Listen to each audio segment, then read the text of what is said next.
आज नाशिकमध्ये आपण आदरणीय सुप्रियाताई सुळे यांच्या यशवंतराव चव्हाण प्रतिष्ठानचं पुढं होणारं कार्य याविषयी माहिती देण्यासाठी प्रत्यक्ष ताई आपल्याशी संपर्क साधायला आलेले आहेत, संवाद साधायला आलेले आहेत. आणि यशवंतराव चव्हाण प्रतिष्ठानच्या अंब्रेलाखाली यशस्विनी सामाजिक अभियान हे एक अभियान, त्याचं पुन्हा एकदा रिव्ह्यू घेऊन नव्याने त्याची जडणघडण होते. या अगोदरही नाशिकमध्ये माहिती असेल आपल्याला की यशस्विनी सामाजिक अभियानाचं काम बचत गटाच्या मार्फत अतिशय चांगलं चालू होतं. मी कालच एक त्यांच्या वॉलवरती व्हिडिओ पाहिला की बचत गटाला सगळ्यात अगोदर यशस्विनी सामाजिक अभियानामार्फत लाईट बिल म्हणजे वितरित करण्याचं काम गटाला दिलं आणि महिला घरोघरी किंवा सगळीकडे जाऊन लाईट बिल वितरित करायला लागल्या. आता आपल्याला सांगण्यात आलं की कायदेविषयक तुम्हाला थोडीशी साक्षरता हवी, यासाठी हा ताईंनी सेक्शन सुरू केलेला आहे. विधी साक्षरता हा एक सेक्शन यशस्विनी सामाजिक अभियानाच्या अंब्रेलाखाली सुरू आहे. आपण पाहतो इथे तातेड म्हणून महिला वकील उपस्थित आहेत, त्यांच्याशी माझी चर्चा झाली. आता नाशिक जिल्ह्यामध्ये जे काही तालुके आहेत त्या तालुक्यांमध्ये मी थोडंसं ज्या जिल्ह्यांमध्ये यायचं आहे त्याच्या अगोदर थोडंसं रिव्ह्यू घेत असते जिल्ह्याचा, की इथली काय परिस्थिती आहे. तुमच्या जवळ वर्धा जिल्हा आहे वाटतं, तिथं हिंगणघाट येथे जी घटना घडली, ज्या पद्धतीने एका प्राध्यापिकेला पेट्रोल अंगावर टाकून जाळण्यात आलं आणि त्यात ती 34% भाजली, सगळा व्हायटल पार्ट तिचा बर्न झाला. आणि त्यानंतर जे काही घडलं सगळं ते मला वाटतं तुम्ही सगळ्या अवेअर नारी आहात, जागरूक नारी आहात, तुम्हाला वेगवेगळ्या माध्यमातून ह्या गोष्टी माहितीच असतील. आणि या हिंगणघाट प्रकरणामध्ये जी स्वतः एवढी सुशिक्षित होती आणि एकतर्फी प्रेमातून हा जो प्रकार घडला आणि त्या प्रकारामधून तिचा जीव गमवावा लागला तिला, त्या प्रोसेसमध्ये तिच्या पालकांना, गार्डियनला कोणी मदत करायला यशस्वी सामाजिक अभियानामधून विधी साक्षर झालेली एखादी भगिनी जर कुटुंबाला मदत करायला गेली तर यशस्वी सामाजिक अभियानाचं फार मोठं कार्य महाराष्ट्राला दिसेल. कारण या वेळेला ती जी पीडित कुटुंब असतं त्यांना काहीच माहिती नसतं कुठं जायचंय काय, कारण प्रत्येक घटना ती त्यांच्या कुटुंबात पहिल्यांदा घडलेली असते. हिंगणघाटची घटना ती त्या प्राध्यापिकेच्या कुटुंबात पहिल्यांदा घडलेली असते. मग करायचं काय, कुठं जायचं, कुठली हेल्प घ्यायची, या सगळ्या गोष्टीची माहिती त्यांना नसते. म्हणून हेल्पिंग हँड देणं मला वाटतं हे आपलं काम आहे आणि म्हणून यशस्वी सामाजिक अभियानामधून हा विभाग सुरू केलेला आहे. आणि काहींना हेच अपेक्षित आहे की हे तुम्ही थोडंसं तोड ओळख कायद्याची घेऊन नाशिक जिल्ह्यामध्ये वेगवेगळ्या जे 15 तालुके तुमचे आहेत त्या तालुक्यांमध्ये जर महिलांना काही अशा प्रकारची मदत लागली तर ती मदत, किंवा तुम्हाला जर त्याचं नॉलेज किंवा अवेअरनेस असेल तर तुम्ही प्रायमा फेसी म्हणजे पहिली जी मदत असते ती करू शकाल. म्हणून हा विभाग सुरू केला. इथं तुम्ही डॉक्टर आहेत का? डॉक्टर आहेत का तुम्ही? आहे का? डॉक्टर लोकांना हे माहिती असतं बघा की, किंवा तुम्हालाही सगळ्यांना हे माहिती असेल, तुमचं साधं डोकं दुखायला लागलं किंवा काही थोड्याशा मायग्रेन पेन व्हायला लागल्या तर तुम्ही काय करतो, पटकन ड्रेसिंग टेबल मध्ये एखादी टॅबलेट आणि खाता, बरोबर आहे. लगेच उठलं की दवाखान्यात सर्दीवर वगैरे आपण जात नाही. तसंच हे समजा जसं first medical legal aid box असतो तसं फर्स्ट लीगल एड बॉक्स असं याला जरी समजलं तरी तुम्ही चालेल. आता इथं नाशिकमध्ये इगतपुरी, त्र्यंबकेश्वर, बागलाण ही तालुके आहेत आणि मला वाटतं दिंडोरी, त्यानंतर सटाणा पण आहे, अशी वेगवेगळी तालुके आहेत. आणि इगतपुरी, त्र्यंबकेश्वर, बागलाण या तालुक्यामध्ये मेजॉरिटी आदिवासी भाग इथे आहे, बरोबर. आदिवासी भाग इथे आहे. मी थोडंसं क्राईम रेशो पाहिला तुमच्या नाशिकचा, एवढं काही मोठ्या प्रमाणावर इथं महिला आणि मुलींवर अत्याचार होत आहेत असं मला दिसतं नाही. परंतु कौटुंबिक हिंसाचार हा प्रत्येक 10 घरानंतर एक घरात असतोच. तो कधी विजिबल असतो, कधी दृश्य स्वरूपात असतो, कधी अदृश्य स्वरूपात असतो. त्यामुळे यावर आपण बोलूया. पण ज्यावेळी मुलगी जन्माला येते आपल्याकडे, त्या मुलगी जन्माला यायच्या अगोदर पासून मृत्यूपर्यंत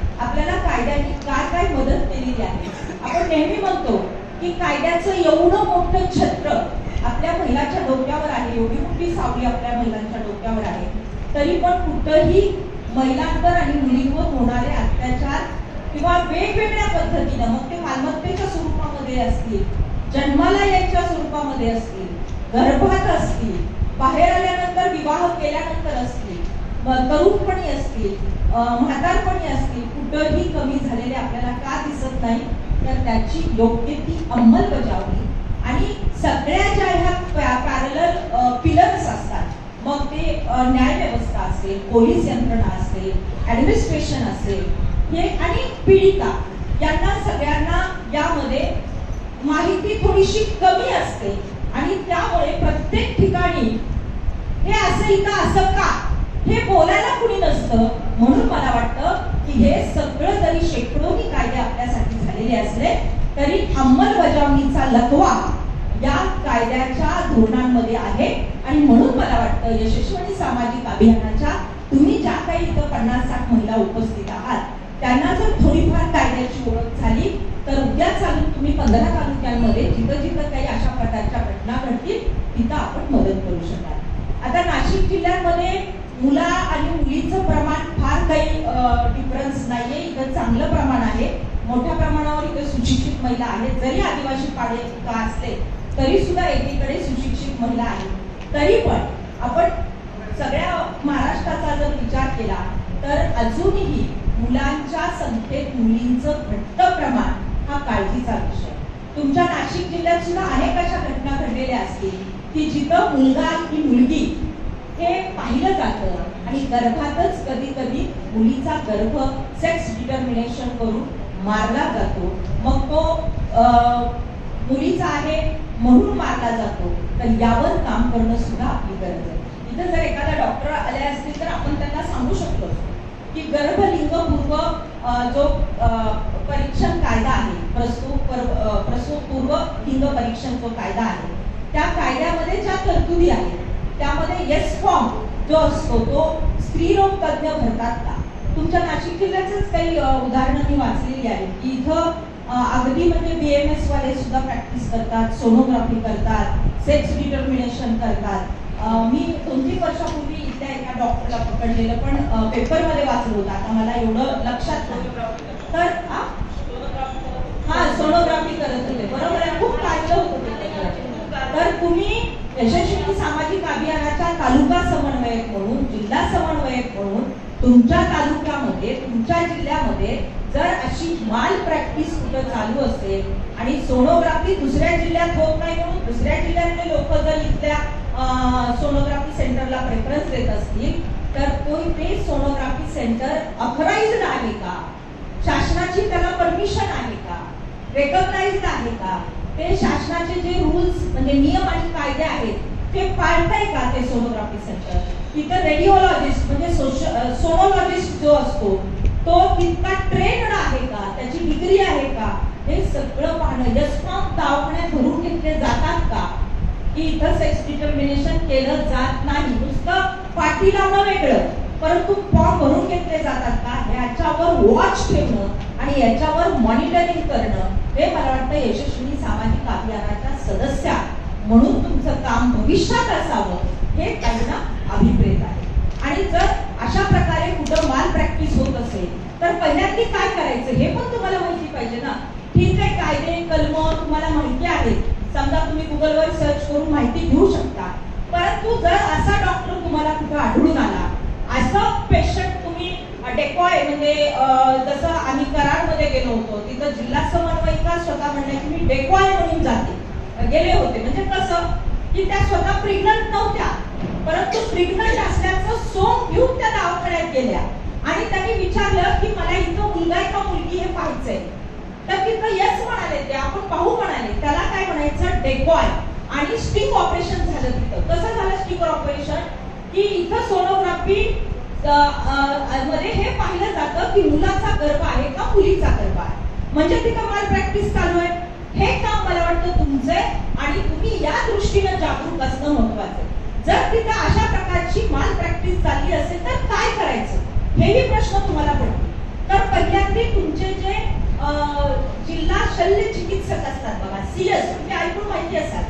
जिल्ह्याचा सरकारी दवाखाना असतो, तिथं तुम्ही पहिलीवरती देऊ शकता. किंवा तुम्हाला जर वाटत असेल तर तिथं ते अवेलेबल नसेल तर तुम्ही कलेक्टरला पहिलीवरती देऊ शकता. जे शल्य चिकित्सक आहेत, जिल्हा आरोग्य अधिकारी आहेत, त्यांना अधिकार आहे की याच्या विरुद्ध FIR फाईल करायचा. पण कुणीतरी इन्फॉर्मेशन कुणीतरी सांगावं लागतं ना. कित्येक वेळा आपण पाहतो की मुलीचे गर्भ कचरा कुंडीत आढळून आले, मुलीचे गर्भ तुमचं कुंड आहे, त्र्यंबकेश्वर मंदिर आहे, तिथं कुणीतरी पायरीवर टाकलेला असतो आणि मग कुणीतरी ते पाळणागृह चालवतात, शिशुगृह चालवतात, ते उचलून घेऊन जातात. एवढं तर तुम्हाला माहिती असेल.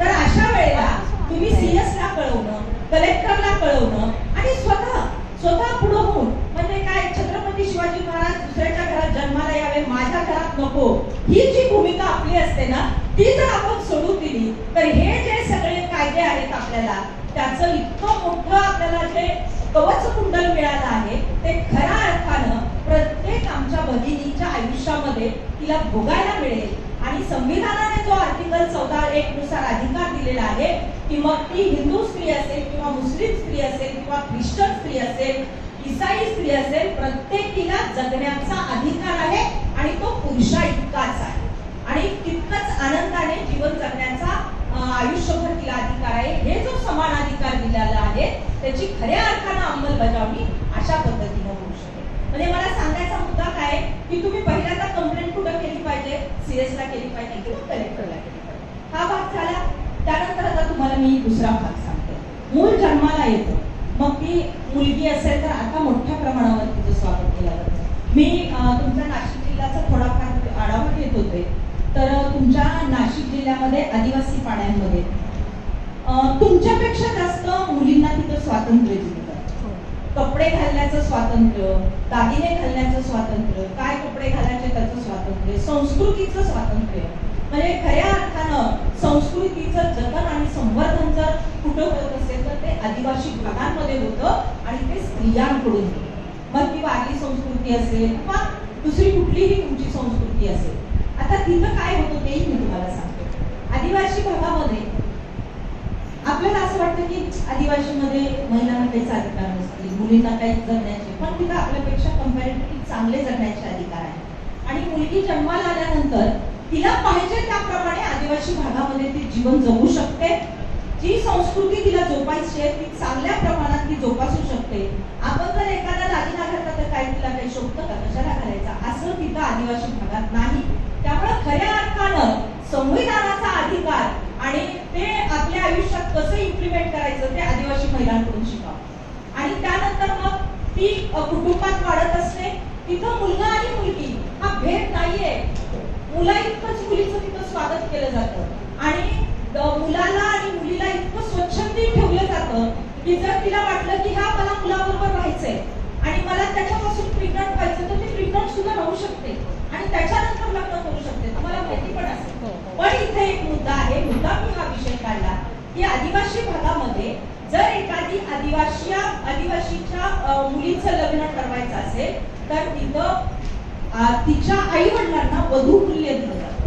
म्हणजे तसं मुस्लिम समाज, इथे कुणी मुस्लिम महिला आहेत का, मुस्लिम कुणी आहेत का, मुस्लिम महिलांना जसं मेहरची रक्कम दिली जाते, काजी समोर ठरवून दिली जाते की ही रक्कम, म्हणजे आपल्याकडे कसं आहे हुंडा आपल्याला द्यायला लागतो, पण आदिवासी आणि मुस्लिम मध्ये कसं आहे मेहरची रक्कम आणि वधू मूल्य दिलं जातं.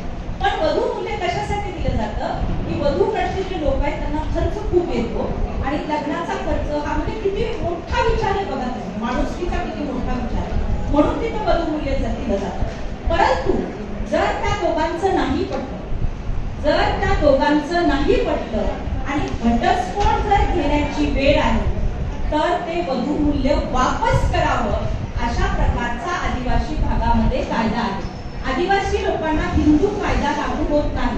म्हणजे ते दिलेलं वधू मूल्य काय करायचं, परत करायचं. आणि ते कुणी करायचं तर मुलींनी परत करायचं. मग मला सांगा, एखादी मुलगी जर आर्थिकदृष्ट्या तेवढी सक्षम नसेल तर ती वधू मूल्य परत करू शकते का, नाही करू शकत. म्हणून मला वाटतं अशा वेळेला या सगळ्या बाबींमध्ये अवेअरनेस वाढवणं की बाबा वधू मूल्य कशाला घ्यायचं, हे आदिवासीचा त्यांचा तो एक घरगुती कायदा म्हणायला हरकत नाही. तर या सगळ्या रूढी परंपरा मोडून काढण्यासाठी यशस्वी सामाजिक अभियानाच्या माध्यमातून जर आपण काम केलं तर आदिवासी भागामध्ये सुद्धा या ज्या रूढी परंपरा आहेत त्याला कुठेतरी आळा बसेल. त्यानंतर जात पंचायत असते बघा, बरोबर आहे. आदिवासी भागामध्ये मोठ्या प्रमाणावर जात पंचायत भरवली जाते. जर तिथं एखाद्या मुलीचं पाऊल वाकडं पडलं, एखाद्या मुलीला काही घटनांना तोंड द्यावं लागलं तर तिथं मुलीच्या विरोधात सुद्धा निकाल दिले जातात आणि मुलींवर अन्याय केला जातो. तर अशा वेळेला जात पंचायतचा जो अध्यक्ष आहे आणि जे सदस्य आहेत त्यांनी अशा प्रकारचे एकाकी निर्णय देऊ नये जे महिला आणि मुलींवर अत्याचार करतात. त्यासाठी तुम्ही जात पंचायतीवर सुद्धा वचक बसवणं हे सुद्धा सामाजिक अभियानाच्या माध्यमातून तुम्ही काम करू शकतात हे सांगण्यासाठी आम्ही इतकं लागून तुमच्याकडे आलो. मग आता आदिवासी भागामध्ये मुलगी मोठी होते हे सगळं होतं. आम्ही नेहमी सांगतो, मला वाटतं पालघरला मी सांगितलं होतं की विवाहाचं प्रमाण म्हणजे बालविवाहाचं प्रमाण हे आदिवासी पाड्यामध्ये तुलनात्मक दृष्ट्या आपल्यापेक्षा जास्त असतं. आता एज्युकेशन तिथं पण आहे परंतु जास्त असतं. आणि आपण ऐकतो बघा, पेपरला वाचतो, टीव्हीवर ऐकतो की आदिवासी भागामध्ये बाल मृत्यूचं प्रमाण वाढलं, आदिवासी भागामध्ये कुपोषणग्रस्त बालकांची संख्या जास्त, माता मृत्यूचा दर आदिवासी भागामध्ये जास्त. या सगळ्याला कारणीभूत बालविवाह हा मोठा जो ड्रॉबॅक आहे या आदिवासी समाजाचा तो आहे. त्यामुळं बालविवाह रोखण्यासाठी सुद्धा तुम्ही काम करू शकता सामाजिक अभियानाच्या महिला. मग तुम्ही काय काम करू शकता? बालविवाह प्रतिबंधक कायदा आपल्याकडे 2006 ला महाराष्ट्र शासनाने अस्तित्वात आणला. मग आता बालविवाह कायद्यानुसार तुम्ही काय करू शकता? तर प्रत्येक गावामध्ये ग्रामसेवक, ग्रामपंचायत याच्या पुढे लिहिलेलं असतं बघा, बाल इथं विवाह नोंदणी केली जाईल. किंवा नगरपालिकेला, तुमच्या नाशिक महानगरपालिका आहे ना तुमची, इथं सुद्धा लिहिलेलं असतं इथं विवाहाची नोंदणी केली जाईल. पण ते कार्यालय बऱ्याच वेळेला धुडखत पडलेले असतात. तर विवाहाचं रजिस्ट्रेशन करणं हे किती गरजेचं आहे हे तुम्हाला मी शॉर्ट उदाहरण सांगते. माझ्याकडे एक केस आली, मी वकील आहे, मी बीडला कोर्टामध्ये प्रॅक्टिस करतो. एक केस अशी आली होती की एका नवऱ्याला 2 बायका होत्या. आता त्या काळात म्हणजे जुनी केस होती ती माझ्याकडं, त्यांच्याकडं कुठलंही विवाहाचं, आता ह्याच्यात किती जणांनी विवाहाचं रजिस्ट्रेशन केलंय तर एकच बायको म्हणजे हा, तर आपण करत नाही, पण तू करणं किती गरजेचं आहे तुम्हाला मी सांगते. तर त्या बाईनी माझ्याकडे आल्या, त्या म्हणल्या मला 2 मुलं आहेत म्हणल्या, नवरा मला सांभाळा नाही, कधी दुसरी बायको दिली आणि तिलाही 2 मुलं आहेत म्हणल्या, त्याचं सगळं बघतो, तिचं सगळं बघतो, माझं काही बघत नाही. म्हणलं काय करायचं? दावा द्यायचं ठोकून म्हणलंय आपल्याला, पण आपण पहिली बायको आहे. आणि कायदा काय म्हणतो? हिंदू वारसा अधिकार कायदा काय म्हणतो की पहिली पत्नी हीच कायद्याने पहिली पत्नी हीच कायदेशीर पत्नी आहे. एवढं त्यांना माहिती होतं बघा. मग ते कुठं वाचून कुठं ऐकून, अंगाबादरच होतं पण वाचून नाही, ऐकून माहिती. मग त्या आल्या, आम्ही दावा तयार केला. दावा तयार केल्यानंतर आम्ही दुसरी पत्नी आहे हेच लपवून ठेवू. म्हणजे दुसरी पत्नी कायद्याला अधिप्रेतच नाही, तिची मुलं आहेत. मुलं ही औरस अनावरस जे आहे, लिजिटिमेट आणि इलिजिटिमेट, तर त्या औरस मध्येच दुसरी मुलं कायद्याने घातलेले आहेत. म्हणजे जेवढं पहिल्या पत्नीच्या मुलाला अधिकार आहे तेवढाच दुसऱ्या पत्नीच्या, पण आम्ही ते काहीच घातलं नाही. आणि आम्ही दावा देऊन टाकला नवऱ्याच्या विरुद्ध की ही हिंदू कुटुंबाची, एकत्र कुटुंबाची प्रॉपर्टी आहे आणि यामध्ये पत्नी म्हणून आम्हाला आणि मुलं म्हणून नवऱ्याच्या प्रॉपर्टीमध्ये आम्हाला तितकाच अधिकार आहे. मग दावा दिला. मग समोरचे वकील मॅडम काय गप्प बसत नाही. समोरचे वकील आले आणि त्यांनी त्यांचं म्हणणं दिलं. त्या म्हणण्यामध्ये असं दिलं की आम्हाला ही पत्नी माहितीच नाही, आम्हाला हे मुलं माहितीच नाही, असं काही आमचा विवाह झालेलाच नाही, ही पत्नी आमची आहे, हे मुलं आमचे आहेत, आमचं हे बघा मतदार यादीत नाव, आमचं हे बघा विवाहाची पत्रिका आहे. मग मला सांगा, पहिल्या बाईचं काहीच सबूत नाही ना, पुरावाच नाही काही. कायद्याला तो पुरावा अभिप्रेत आहे. एव्हिडन्स ऍक्ट जो आहे तो पुराव्यावर सगळं चालतो कोर्टामध्ये. म्हणजे बाप दाखव नाही तर श्राद्ध घाल, ही जी पद्धत आपण म्हणतो ना, म्हणे ना आपली तोंडी म्हण, ती खरी कोर्टात चालते बघा. आणि मग आता आम्हाला प्रश्न पडला की त्यांनी नाकारूनच टाकलं की ही आमची पत्नी. मग मी त्यांना म्हणलं, बाई तुमचं कुठं काही नोंद असली तर आणा. कशाचं म्हणल्या नोंद? 2 लेकरं पदरात टाकली की दिलं हाकून आणि काहीच नाही. म्हणजे त्याची बायको हे दाखवणारं कुठलं सबूत नाही. आणि बायका पहिल्या मतदार यादीत नाव यावं वगैरे असं काही विचार करत नव्हत्या हो. आणि हे करावं म्हणून तर हे अभियान आहे की प्रत्येकीचं मतदार यादीत नाव असलं पाहिजे, प्रत्येकीच्या विवाहाची नोंद असली पाहिजे. मग आता काय करायचं? मग आम्हाला तो प्रश्न पडला. मग त्यांनी क्रॉस ते वकील म्हणले किंवा तुम्ही काय अशा पत्नी नाही, हे 2 मुलं आम्हाला कोणाच्याच माहिती नाही, आमची पत्नी ही आहे, बघा ह्यांचं मतदार यादीत नाव आहे, बघा ह्यांचं सगळीकडे नाव आहे, रेशन कार्डला नाव आहे. मग आता मला वकील म्हणून प्रश्न पडला की आता मी कसं सिद्ध करू ही पहिली पत्नी म्हणून. मग मी विचारलं, बाई प्रभावतीबाई त्यांचं नाव, म्हणजे प्रभावतीबाई काही करता येईल का आपल्याला, तुमच्याकडे तर काहीच पुरावा नाही. त्या काय म्हणल्या, हुशार होते, त्या म्हणले पितळेचं भांडे मांडलं आणि ते भांड माझ्या वडिलांनी मला लग्नात दिलं आणि त्याच्यावर लग्नाची तारीख सापडेल बघा. विवाहानिमित्त भेट आणि अंदर लिहिलेलं असतं.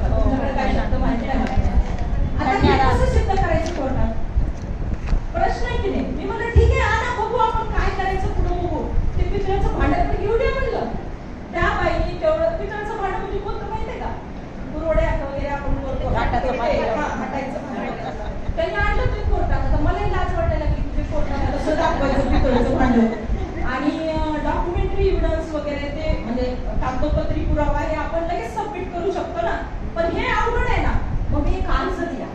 मी म्हणलं साहेब ह्या अशिक्षित आहेत, आमटे बहादर आहेत आणि यांच्या आईवडिलांना याचं काहीच नॉलेज नव्हतं आणि त्यामुळे आम्ही ह्या पहिल्या पत्नी आहेत हे कागदोपत्री सिद्ध करू शकत नाही, पण आमच्याकडे लग्नात दिलेली भांडी आहे. मग साहेब म्हणले बरं ठीक आहे, अलाउड म्हणले अर्ज दाखवा तुम्ही काय काय भांडे. मग त्या बाईने आपलं वाट्या ताट आपलं थोडंसं पोत्यात आणलं होतं. मग मी म्हणलं हे बघा साहेब ह्याच्यावर डेट. मग ते क्लास मला बघू आपण डेट. हे तुम्हाला मी कशासाठी सांगते की रजिस्ट्रेशन करणं किती गरजेचं आहे आणि तुम्हाला खोटं वाटेल ती पहिली पत्नी आहे हे कोर्टाने ग्राह्य धरलं, कारण ठोकलेलं नाव हे त्या काळातलं वेगळं आणि आत्ताचं वेगळं. म्हणजे अशा प्रकारे आम्हाला वकिलाला कृत्य लढवावे लागतात, बरोबर आहे की नाही मॅडम. जर आम्हाला काही डॉक्युमेंटरी तुम्ही पुरावे नाही दिले तर. म्हणून आमचा आग्रह असतो की तुम्ही काही पण आता सांगते की विवाहाचं रजिस्ट्रेशन करा. विवाहाचं रजिस्ट्रेशन करायला तुम्ही ग्रामपंचायत स्तरावर महिलांना मुलींना मदत, कुटुंबाला मदत करू शकता. कशी करू शकता, ग्रामसेवकाला सांगून एखाद्या हॉलमध्ये जर लग्न लागत असेल तर त्या हॉलवाल्याला अगोदरच तुम्ही अर्ज देऊ शकता की या हॉलमध्ये ज्यांचं लग्न होणार आहे त्यांनी विवाहाची नोंद केली पाहिजे, यासाठी त्यांनी अर्ज करावा आणि साक्ष म्हणून जे काही कागदपत्र लागतात. विवाह नोंदीला काय काय लागतं, विवाह नोंदीला नवरा आणि बायको हे सज्ञान आहेत का, जर त्यामध्ये ते अज्ञान आढळून आले, 18 वर्षापेक्षा कमी वयाचे आढळून आले तर तो बालविवाह रोखायचा अधिकार सुद्धा तुम्हाला कायद्याने आहे. तुम्ही ग्रामसेवक हा बालविवाह प्रतिबंधक अधिकारी असतो कायद्याने. त्यानंतर सीडीपीओ हा बालविवाह प्रतिबंधक अधिकारी असतो. महिला आणि बाल कल्याण अधिकारी हे सुद्धा बालविवाह प्रतिबंधक अधिकारी असतात आणि कलेक्टर हे सुद्धा बालविवाह प्रतिबंधक अधिकारी असतात. अशी एक चेन आहे आणि तुम्ही तो बालविवाह रोखण्यासाठी पोलिसाकडे जायची अजिबात गरज नाही. तुम्ही प्रशासनाकडे जा आणि इथं असा बालविवाह लागतोय, वयाचे पुरावे तुम्ही देऊ शकता. मग तुम्ही हॉलवाल्याला कंपल्शन जिल्ह्यामध्ये करू शकता की तुम्ही विवाहाच्या नोंदीचे कागदपत्र मिळवा. मग त्या दोघांचं वयाचं प्रमाणपत्र लागतं, ते दोघं कुठले रहिवासी आहेत तिथं त्यांची नोंद करावी लागेल, रहिवासी प्रमाणपत्र तुम्हाला लागेल. त्यानंतर जिथं लग्न लागलंय, मग आता मुस्लिम असेल तर काजी लग्न लावतो त्यांचं, बरोबर आहे का.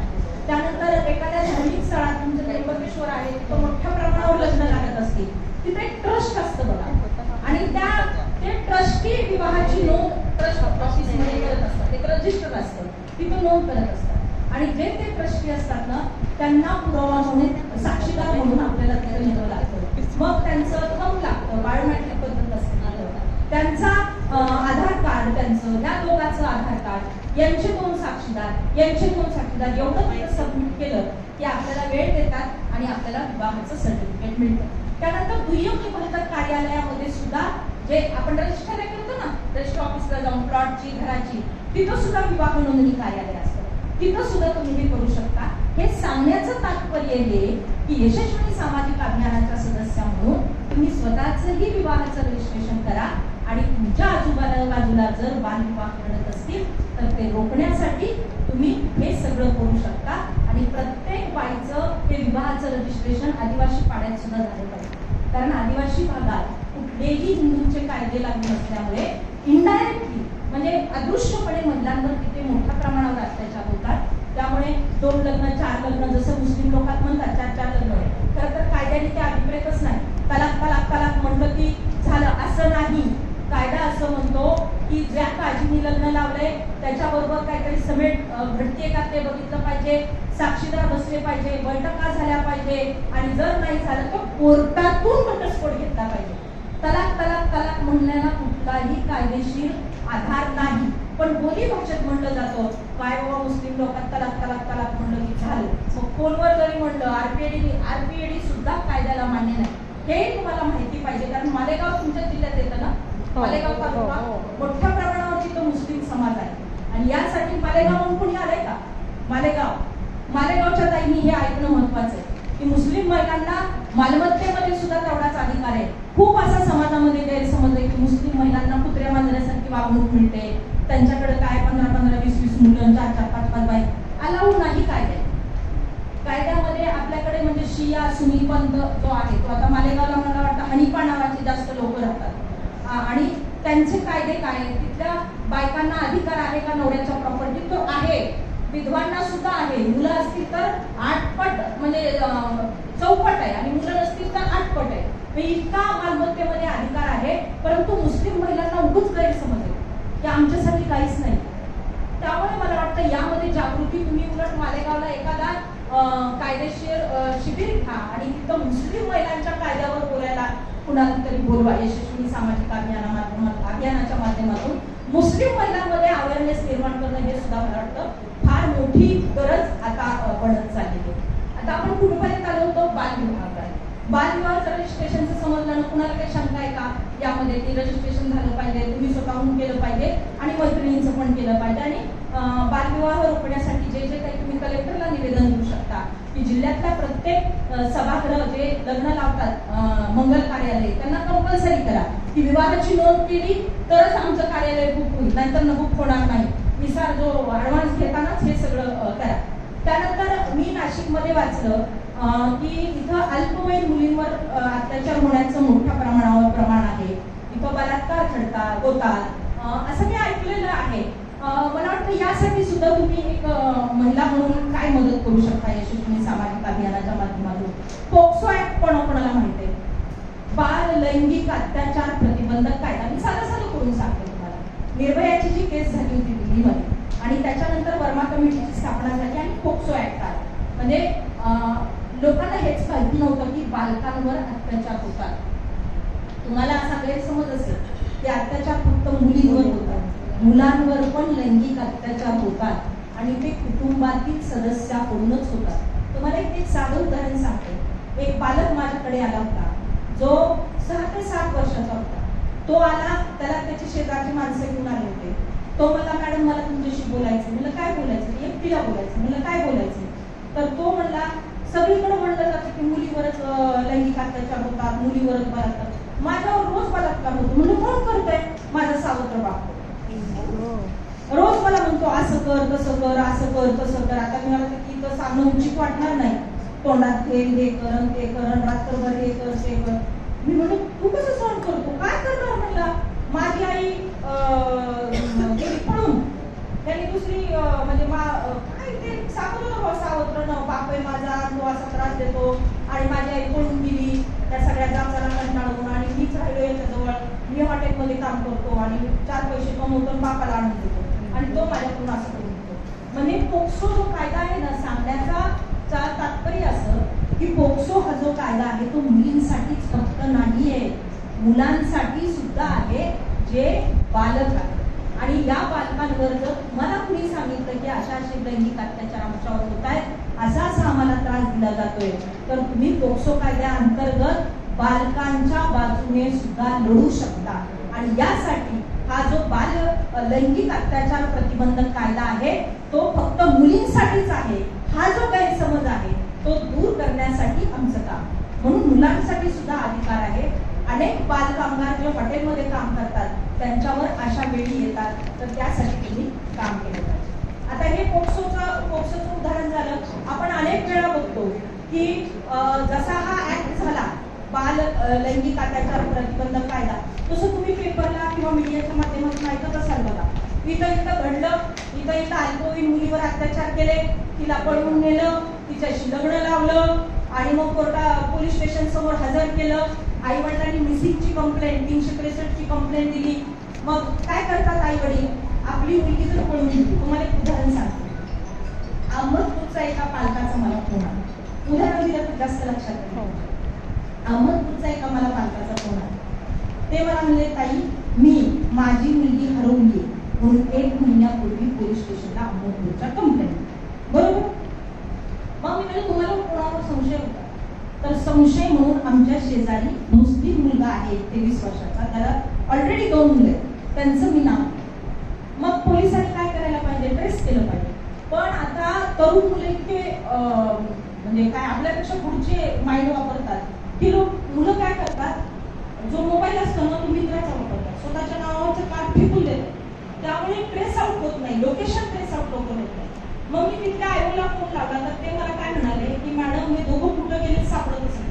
मिसिंगची कंप्लेंट दिली, आम्ही 363 नोंदवले, 366 पळवून नेऊन त्याचं पण आम्ही नोंदवलंय.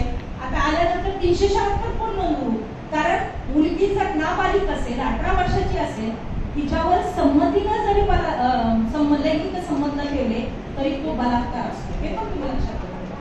18 वर्षाच्या आतला हा लैंगिक संमतीचा सुद्धा बलात्कार करू शकतो. म्हणून पोक्सोच्या केसेस जास्त वाढतात. कारण आता अल्प वयातच मुलगा मुली प्रेमात पडायला.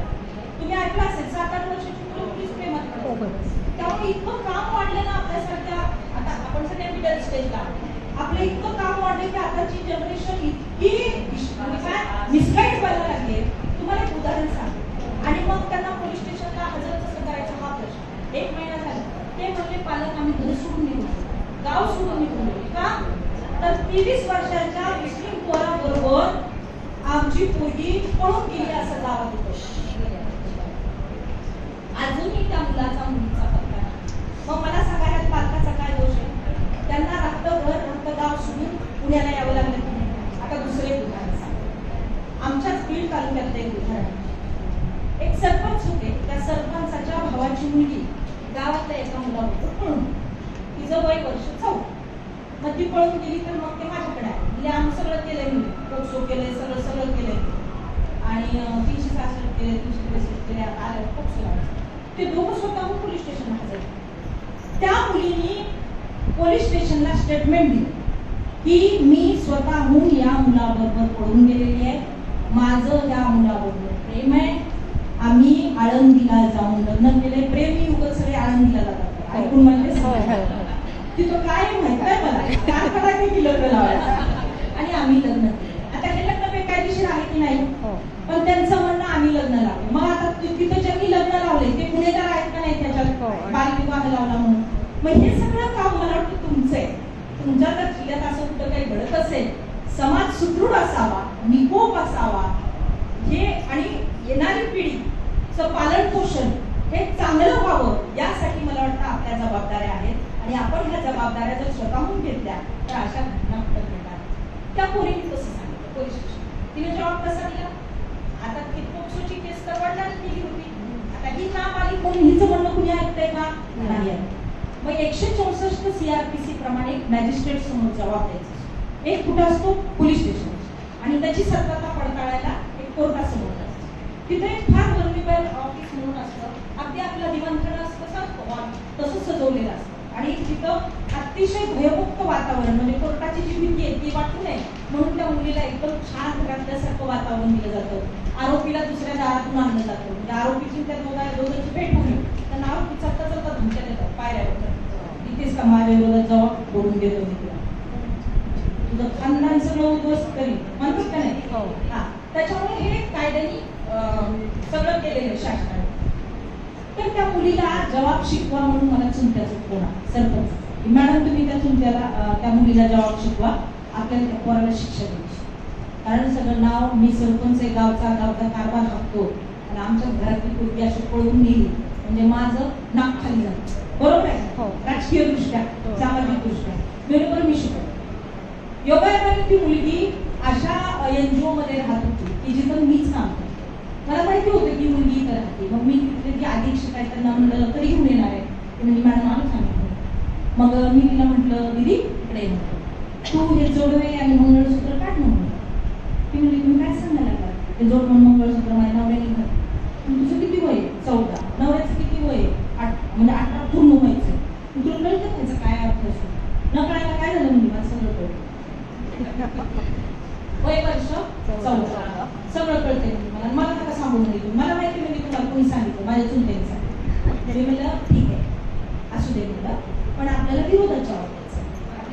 सांगायचंय की मला यांनी पळवून नेलं, माझ्यावर यांनी बलात्कार केला, काय म्हणजे अजिबात सांगणार. म्हणजे तुम्हाला असं वाटतं काय मी त्याला शिक्षा लावावी, फाशीची शिक्षा लावावी, सोडून बोला म्हणजे मी सांगणार नाही. अशा वेळेला आपण काय करू शकतो? सगळे कायदे आहेत, पण अशा जर पळवाटा असतील तर आपण आता त्या मुलीचा मध्ये जबाब दिला तर कोर्ट काय म्हणतं की बाबा हिने तर असा जबाब दिलाय, 14 वर्षाची असून सुद्धा असा जबाब दिला, किती पेच प्रसंग निर्माण होतात. आणि मग वडिलांचा जबाब काय असतो, पळून गेलो, बलात्कार केला, हे ते. मग आता ह्या मुलींना काउन्सिलिंग करणं किती गरजेचं आहे की बाई 14 वर्ष वय हे लग्नाचं नाहीये, शिक्षणाचं आहे, घडण्याचं आहे तुझं वय. हे काम मला वाटतं जर तुम्ही गावागावामधून यशस्वी सामाजिक अभियानाच्या महिला म्हणून केलं तर मला वाटतं समाज खूप सुधारेल. आणि यासाठी हे सगळं अभ्यास आहे. एक तुम्हाला मी कालचं उदाहरण सांगते. काल माझ्याकडे मी संध्याकाळी निघाले 5 वाजता माझ्याकडे झोत पळत एक आमच्या पलीकडच्या पाणी बाई रडत रडत आल्या. तो कोपऱ्याला एवढा मोठा असं हे दिसलं आणि तो मोठे दिसलं. मी म्हणलं का होतं, काय झालं काय झालं? त्यामुळे यांच्या अगोदर तुमच्याकडे आले होते, गेट उघडलं पण वापस गेले, कसं सांगा. मी म्हणलं काय झालं, माझ्याकडं हे पण आहे बघा त्याचा फोटो आणि व्हिडिओ मी दाखवलं. नंतर मी तुमच्यासाठी ते जस्ट काढून घेतलं की कालचं ताजं उदाहरण आहे की बायकांना कशा अडचणी येतात. डोमेस्टिक व्हायलन्स ऍक्ट 2006 आपल्याकडे आला, माहितीये तुम्हाला? कौटुंबिक हिंसाचार प्रतिबंधक कायदा. लांब लचक सगळे 12, 13, 14, 15, 16, 17, 18, 19, 20, 21 सेक्शन येतात. आणि त्यात निवासाचा अधिकार, एकाच छताखाली राहण्याचा अधिकार, एकाच छताखाली राहणारी प्रत्येक स्त्री, मग ती विधवा असेल, पत्नी असेल, बहीण असेल, घटस्फोटिका असेल, दत्तक घेतलेली असेल, मुलगी असेल किंवा 18 वर्षाखालचा मुलगा असेल, त्यांच्यावर जर शाब्दिक, मानसिक, लैंगिक, शारीरिक आणि आर्थिक अत्याचार होत असतील तर डोमेस्टिक व्हायलन्स ऍक्ट म्हणजे कौटुंबिक हिंसाचार प्रतिबंधक कायद्यान्वये 12 खाली अर्ज कोर्टामध्ये करू शकतात. मुलांच्या बाजूने सुद्धा बरं का 18 वर्षाच्या आतल्या. नंतर आपण प्रश्न उत्तर माझं संपलं ना? हो हो, आपण प्रश्न उत्तर करता येईल. मग आता तिथं निवासाचा अधिकार आहे. निवासाचा अधिकार आहे. मला एक सांगा, किती काही झालं तर घर तुम्हाला सोडावं लागतं? असं तुम्ही ऐकलं का? नवरा बायकोचे भांडण झाले आणि नवरा घरातून निघून गेला, ऐकतो का आपण? नवरा बायकोचे भांडण झाले, पत्नीला हाकलून लावलं. नवरा बायकोचे भांडण झाले, पत्नीला नाईलाजाने घर सोडावं. नवरा बायकोचे, सासऱ्याचे, कुटुंबातले, सासरच्या लोकांचे भांडण झालं आणि महिलेला मारहाण करून हाकलून लावलं. असंच ऐकतो की नाही आपण? आता मी तुम्हाला यातले काही गोष्टी पण सांग. मग आता हाकलून लावल्यानंतर त्या कायद्यामध्ये तरतूद काय आहे की एका छताखाली राहण्याचा अधिकार आहे. म्हणजे अगदी सासरे, नवरा जरी काही कारणाने वारलेला असला आणि सासऱ्याच्या नावाने घर असलं तरी काय कोर्टाने अशा प्रकारच्या ऑर्डर आपण आणू शकतो की त्या सुनेला सासऱ्याच्या घरात राहायचा अधिकार. पण प्रॅक्टिकली ते शक्य आहे का? प्रॅक्टिकली ते शक्य नाही. आता काही जमिनीचा ताबा मुलीला मिळवतात, बरोबर आहे? कधी कधी नवरा वारलेला असतो, सासऱ्याच्या प्रॉपर्टी मधून अधिकार सुनेला जरी कमी असला तरी तिला मुलं बाळ असले तरी हिंदू एकत्र कुटुंबाची, जॉईंट फॅमिलीची प्रॉपर्टी म्हणून तिला दावा देता येतो. मग तिच्या हिश्शाला काय 1-1.5 एकर येतं मुलाबाळाच्या हिश्शाला. मला सांगा बरं, कोण कसू देते जमीन? अजिबात सासरची लोक कसू देत नाही जमीन. तुझे पाय ठेव, तुझं पाय फोडतो. बटाईदार जरी लावला, तुमच्याकडे काय म्हणतात, वाटेदार म्हणतात ना, वाटेदार जरी लावला तरी सुखासुखी कुणी एक होतं त्यातलं मान मिळू देते का? नाही मिळू देत. मग त्यासाठी तिला पोलीस संरक्षण देणं, यशस्वी सामाजिक अभियानाच्या माध्यमातून तिला एक प्रोटेक्शन देणं.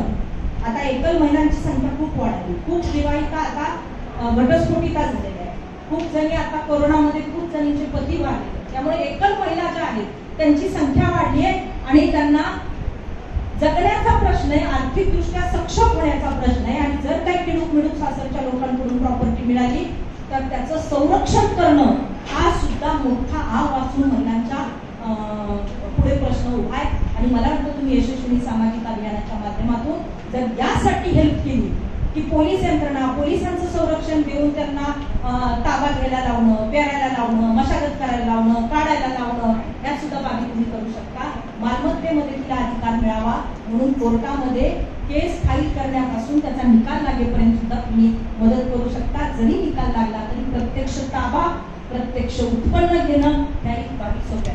आता ह्या बाईचं मी सांगू शकते, ह्या माझ्याकडे आल्या, रडायला लागल्या. मी म्हणलं काय झालं सांगायला, मला ढकलून दिलं पायरीवरून, माझा हात मोडला, असं झालं तसं झालं. म्हणलं चला दवाखान्यात. नको म्हणल्या. मी म्हणलं चला पोलीस स्टेशनला. नको म्हणल्या, पोलीस स्टेशनला गेलं की मग संपलंच म्हणलं. हे इतकं सोपं नाही हे मी तुम्हाला सांगते. त्यानंतर मग मला मग करायचं काय, माझ्याकडून अपेक्षा काय, मग काय करायचं. मी म्हणलं थांबा बरं, आता आपण एक काम करू. योगायोगाने ते तिचे पती मला, माझ्या नवऱ्याला, आम्हाला दोघांनाही ओळखतो. मी त्यांना फोन लावला, त्याच्याकडून नंबर घेतला आणि फोन लावला. मी म्हणलं दादा, तुमच्या मिसेस ना आमच्या गेट समोर पडल्या होत्या आणि मीच त्यांना म्हणलं या पायरीवर बसा, म्हणजे खोटं बोलले मी त्यांना. मग ते म्हणले काय काय काय काय मला तुम्हाला सांगायचंच नाही. आणि आलेच म्हणले 2 मिनिटात आले. ते हॉलमध्ये बसले, ते त्यांची बाजू सांगायले, त्या त्यांची बाजू सांगायला. आणि मुलगा आईची पण चूक सांगायला लागला. आणि असं व्हायलं, मी सुरुवातीला पूर्ण आईच्या बाजूने गेले, कारण का तर तिला मारलं वगैरे हे ते तुमच्याकडे मी आणि फारसे बोलते पूर्ण आईच्या बाजूने गेले आणि इमोशनल झाले. मी म्हणलं ठीक आहे, तुला केस नसली करायची तरी माझ्याजवळ थांब, आजच्या दिवस माझ्याजवळ राहा, मी जरी जाणार असेल तरी आजीजवळ थांबतो, असं तसं सांगायचं. मला एक लक्षात आलं की त्यांना काउन्सिलिंग करायलाच कुणी नव्हतं. म्हणजे त्या मुलीकडचे आई वडील भाऊ यांची आले राहिली, मुलाकडचे बहीण यांची आले राहिली. यामध्ये ह्या दोघांचं संसार विस्कटायची वेळ आली. म्हणजे ह्या दोघांना एकमेकाच्या विरोधात उभं केल्यासारखं केलं होतं. आणि म्हणून मला वाटतं हे कुटुंब अगदी काल घटस्फोटापर्यंत आलं होतं. सांगण्याचं तात्पर्य एवढंच आहे, मुद्दा हाच आहे की तुम्ही चांगल्या प्रकारे समुपदेशकाची, तर तुम्ही समुपदेशक महिला आहेत का, काउन्सिलिंग करणाऱ्या महिला आहेत का, हा काउन्सिलर इतके महत्वाचे आहेत आजच्या काळाला. पहिलं कसं सासूबाई काउन्सिलर असायच्या, नंदा काउन्सिलर असायच्या, घरात चुलत सासा असायच्या, आज्या असायच्या, पंजा असायच्या, त्या काउन्सिलिंग करायच्या. अरे असं नसतो बाबा, बाईला सांगायचं अगं बाईच्या जातीने थोडं सहन बी करावं लागतंय, आता तसं कुणी सांगायला नाही. त्यामुळं आरेला कारे असं आता समाजामध्ये सुरू आहे आणि त्यामुळे घटस्फोटाचं प्रमाण वाढायला लागलं. त्यामुळे काउन्सिलिंग करणं, दोघांचीही बाजू ऐकून घेणं. आणि मी तुम्हाला काय सांगते, फेअरली सांगते, ऑनेस्टली सांगते, मी त्या बाईची बाजू घ्यायला निघाली, चल आपण पोलिसांमध्ये केस करू. पण ज्यावेळी नवऱ्याची बाजू ऐकली त्यावेळी काही गोष्टी माझ्या लक्षात आल्या आणि आम्ही अर्धा तास आम्ही दोघांनी, माझे वडील मिस्टर पण वकीलच आहे, आम्ही दोघांनी काउन्सिलिंग केली आणि सुखरूप अजून तरी काही मला फोन नाही आला की आमचं भांडण झाले ना, आम्ही असं झाले, घटस्फोट घ्यायचा. काल घटस्फोटापर्यंत आलेलं प्रकरण काही तुम्हाला माहिती असेल की आपण काउन्सिल करू शकतो. आणि मोठ्या प्रमाणावर यशस्वी सामाजिक अभियानाच्या सदस्या म्हणून तुम्ही जबाबदारी जर घेतली तर काउन्सिलरची भूमिका तुम्ही निभावू शकता. आणि या महाराष्ट्रातच नव्हे तर देशामध्ये जे घटस्फोटाचं प्रमाण वाढत चाललंय त्याला कुठेतरी आळा बसवायला तुम्ही मदत करू. सामाजिक काम म्हणजे तरी काय असतो, हेच सामाजिक काम आहे असं मी तुम्हाला सांगतो. कोर्टामध्ये विधी सेवा प्राधिकरण एक असतं बघा, विभाग, विधी सेवा प्राधिकरण. तो काय करतो, या विधी सेवा प्राधिकरण अंतर्गत जर एखाद्या स्त्रीला, एखाद्या पुरुषाला त्यांचं उत्पन्न अगदीच 3 लाखाच्या खाली असेल आणि वार्षिक, तर त्यांना शासनाकडून वकील लावून दिला जातो. कारण माणूस काय म्हणतो, शहाण्याने कोर्टाची पायरी चढू नये का, तर पैसे खूप लागते, वेळ खूप जातो. पण त्यांच्यासाठी विधी सेवा प्राधिकरणनी सोय केली. प्रत्येक तालुक्यामध्ये विधी सेवा प्राधिकरण असतं, हे कुणाला माहिती नाही म्हणून आम्ही सांगायला आलो. तर तुम्हाला शासनाकडून वकील सुद्धा लावून देता येईल आणि हे काम सुद्धा तुम्ही मीडिएटर मध्यस्थ म्हणून करू शकता. अजून एक गोष्ट सांगते की महिलांना कोर्ट फीस सुद्धा माफ आहे. कोर्ट फीस कोणाला माहितीये, यातल्या किती जणी कोर्टात जातात, हात वर करावं, कोणीच नाही. पोलीस स्टेशनला किती जणी जातात, करा ना हात वरती. हॅलो, MH15 HQ 9349 ही गाडी रस्त्यात आहे, ती बाजूला उभा. अजून एकदा सांगते, MH15 HQ 9349 तुमचे का? बरं, आपण प्रश्न उत्तर घेऊया. ताई येईपर्यंत आपल्याला वेळ आहे, काहीच अडचण नाही आपल्याला. ताई आल्यावरच आपण बंद करतो. कधी कधी ताई पण म्हणतात तुमचे प्रश्न उत्तर त्या बसतात. ऐका, आता आपण कुठपर्यंत आलो होतो, पोलीस स्टेशन. कोण कोण जातं, हात वर करा. कोर्टात कोण कोण जातं, तर हे तुम्ही सगळ्या केल्या पाहिजे, याच्यासाठी आम्ही आलो. आता उद्या तुम्ही सगळ्या केल्या पाहिजे, उठसूट भांडू नका आणि असं करू नका बरं का. यशस्वी सामाजिक अभियानात एक बाई आली होती, तिला लय आम्हाला सांगितलंय, सगळ्या नाशिक जिल्ह्यात भांडण लागले, असं काही होऊ नये. जे मी तुम्हाला काल उदाहरण सांगितलं ना, ते काम तुम्हाला करायचं. आणि जिथं खरंच अत्याचार, माझं तर एक प्रामाणिक मत आहे, खऱ्या अत्याचारग्रस्त महिला पाहिजे, उंबरठ्याच्या बाहेरची का ही यंत्रणा इतकी सगळी आता हे झाली झेपाळली आहे ना, महिलांना सांगत नाही आपल्यासाठी काही नाही. त्यामुळे माझं असं मत आहे की खऱ्या अत्याचारग्रस्त महिला बाहेर काढायचं काम तुमचं, बरोबर आहे का? तुम्ही का बाहेर काढू शकता? अहो किती बलात्कार इथं बाहेर येतात, नाही येतो. सुलतानी बलात्कार केलेल्या आम्ही बायका मुली बघितल्या, वडिलांनी बलात्कार केलेल्या मुली बघितल्या, भावाने बलात्कार केलेल्या मुली बघितल्या, चुलत भाऊ रोज लैंगिक अत्याचार करून प्रेग्नंट राहिलेल्या मुली आम्ही बघितल्या. समाजात खूप विदारक चित्र आहे आणि हे बदलण्यासाठी तुम्ही यशस्वीच्या महिला म्हणून काम करू शकता. अतिशय चांगलं तुम्ही काम करू शकता. वकील म्हणून, राष्ट्रवादी काँग्रेस पक्षाची कार्यकर्ती म्हणून मी सातत्याने 20-22 वर्ष करतो. आता हे बालविवाहाचं झालं, या सगळ्या डोमेस्टिक व्हायलन्स ऍक्टच्या घटना झाल्या, मुली मालमत्तेचं झालं. आता अजून एक तुम्हाला मी सांगतो की महिलांवर आणि मुलींवर ज्यावेळी अत्याचार आणि अन्याय होतात त्यावेळी पहिल्यांदा कुठं जायचं हा सुद्धा प्रश्न. आता तुम्ही यशस्वी सामाजिक अभियानाच्या सदस्य म्हणून काय करू शकता? कायदा असं म्हणतो, केरळ हायकोर्टाने एका महिलेने, एका पीडितेने किंवा एका मुलीने साधा ईमेल केला होता, ईमेल की माझ्यावर असा असा अत्याचार आहे आणि मला येता येत नाही तर मला न्याय मिळावा. त्याची सुमोटो म्हणजे स्वतःहून न्यायाधीशाने दखल घेतली आणि पोलीस ज्या ज्युरिस्डिक्शन मध्ये ती राहते तिथं पोलीस यंत्रणेला तिच्या घरी पाठवणार. हे तुम्ही करू शकता. म्हणजे मला म्हणायचं काय, 1091 ही हेल्पलाईन असते तुमच्याकडे, तुम्हाला माहिती असेल, किंवा कंट्रोल रूम असते एसपी ऑफिस मध्ये, 108 लाईन असते किंवा आयोगाच्या लाईन्स असतात. यामधून जरी तुम्ही तक्रारी दिल्या, तोंडी जरी सांगितलं, फोनद्वारे जरी सांगितलं, व्हॉट्सअपद्वारे सांगितलं, तरी सुप्रीम कोर्टाच्या गाईडलाईन आहेत की त्या तक्रारीची दखल घेतलीच जावी. कारण प्रत्येक वेळी मुलीने पोलीस स्टेशनची पायरी बाईने चढू नये असं सुप्रीम कोर्ट म्हणते, मी नाही.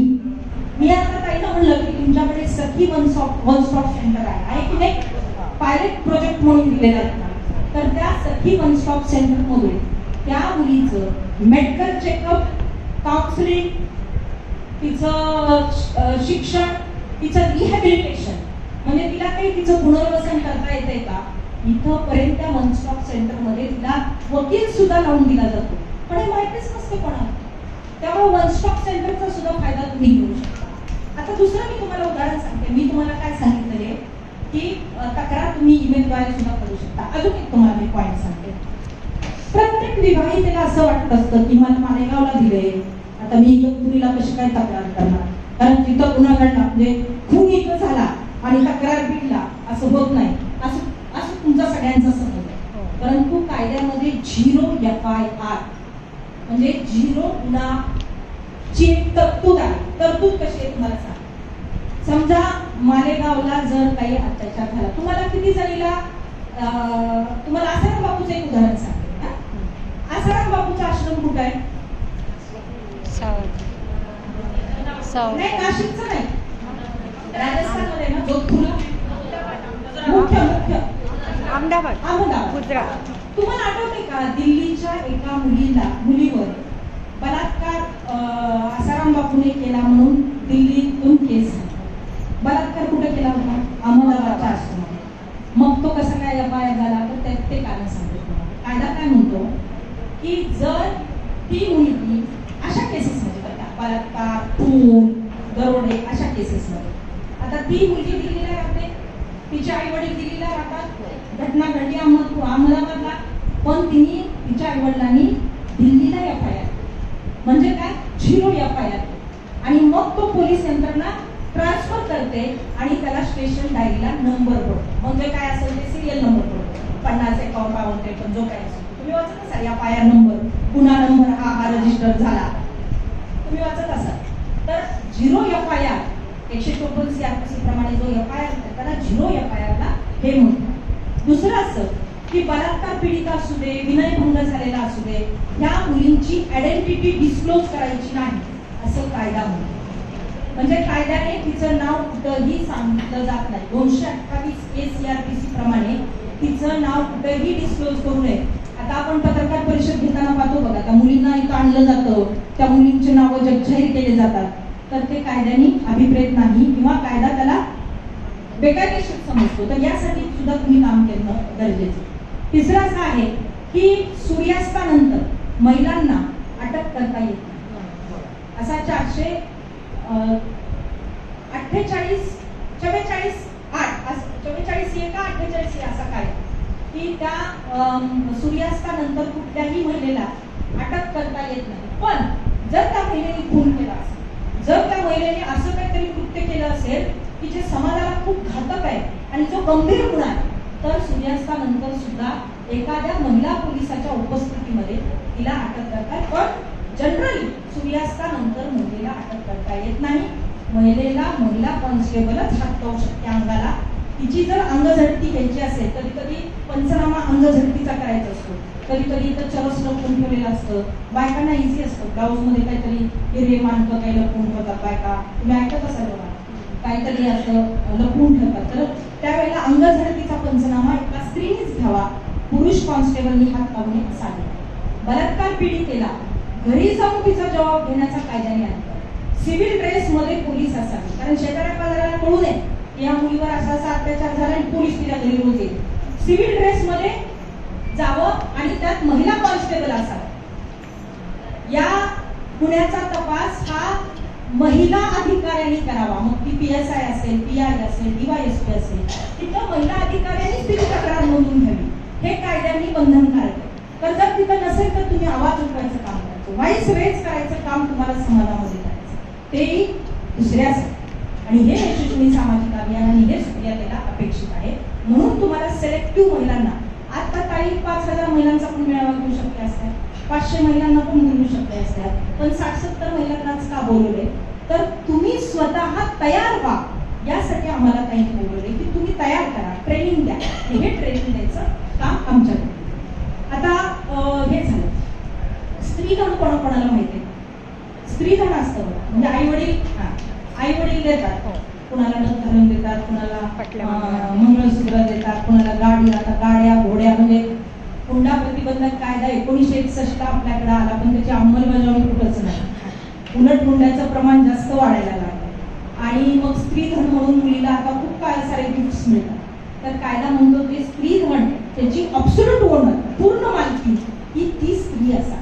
आणि जर आता पूर्वी असं होतं, आता नाही राहिलं, पण पूर्वी इथं वयस्कर बायका कुणी असतील तर त्यांना माहिती असेल बघा, लग्न झालं की जे काही दागिने असतील ते आपलं नवीन काढायचे, कोणाच्या हातात द्यायचे? कोणाच्या हातात द्यायचे? बरोबर, सासूच्या हातात द्यायचे. मग सासू काय करणार? काय वेगळा आहे, वेगळा होता. साधं पाटल्या बागड्या घालायचं म्हणलं तरी अधिकार नव्हता, बरोबर आहे का? कोणाच्या तरी लग्नातच मिळायच्या. आणि मग हे जे स्त्रीधन आहे ना, ते स्त्रीधन जरी आपल्या आई वडिलांनी दिलेलं असतं, तुम्हाला गिफ्ट म्हणून जरी आलेलं असतं, तर तुम्ही सर्वपटपणे सासरीच्या लोकांकडे देतात. आणि ज्यावेळी जर तुम्हाला काही प्रॉब्लेम आला, तर जर तुम्हाला वेगळं राहायची वेळ आली, तर ते स्त्रीधनच्या मालकीत तुम्ही आहात. म्हणून तुम्हाला कायद्याने एक प्रोटेक्शन दिलेलं आहे की तुम्ही ते स्त्रीधन कायद्याने वापस मागू शकता. त्यामध्ये हिंदू वारसा कायदा जो आहे त्यामध्ये सेक्शन 14 आणि 15 आहे की तुम्ही कोर्टामध्ये दावा देऊ शकता की हे स्त्रीधन माझं आहे आणि हे स्त्रीधन मला वापस मिळायला हवं. आता त्याच्या पावत्या लागतात का? तर कायद्याने लागतात, कोर्टात पावत्या लागतात. पण जरी नसल्या तरी तुम्ही साक्षीदार उभा करू शकता. कुठं ना कुठं पुरावा सापडत असतो. जसं पितळेच्या भांड्याचा पुरावा मिळाला ना, तसं तुम्ही सोनाराला सुद्धा पुरवून घेऊ शकता की हे आमचं आहे. गरज आहे फक्त धडपड करण्याची, तुम्ही धडपड करा. आणि जर तुम्हाला दावा देऊनही स्त्रीधन नाही मिळालं तर तुम्ही भादवीच्या जे फौजदारी स्वरूपाची कारवाई सुद्धा, म्हणजे जसं 302 वगैरे तुम्हाला 304 माहिती ना, तशी सुद्धा तुम्ही कारवाई करू शकता आणि ते स्त्रीधन वापस घेऊ शकता. आता मालमत्तेमधल्या अधिकाराचं मी बोलते. आदरणीय शरदचंद्रजी पवार साहेब, यशवंतराव आजपर्यंत देशामध्ये, महाराष्ट्रामध्ये पहिल्यांदा महिला धोरण जर कोणी राबवलं असेल तर ते आदरणीय शरदचंद्रजी पवार साहेब. 1994 मध्ये 23 जून 1994 ला आपल्याला महिला धोरण हे स्त्री पुरुष समानतेचा जाहीरनामा जसं संविधानात डॉक्टर बाबासाहेब आंबेडकरांनी दिला, तसं आदरणीय पवार साहेबांनी आपल्याला हा जाहीरनामा दिला. आणि हिंदू वारसा ऍक्टचं जे सेक्शन 6 आहे,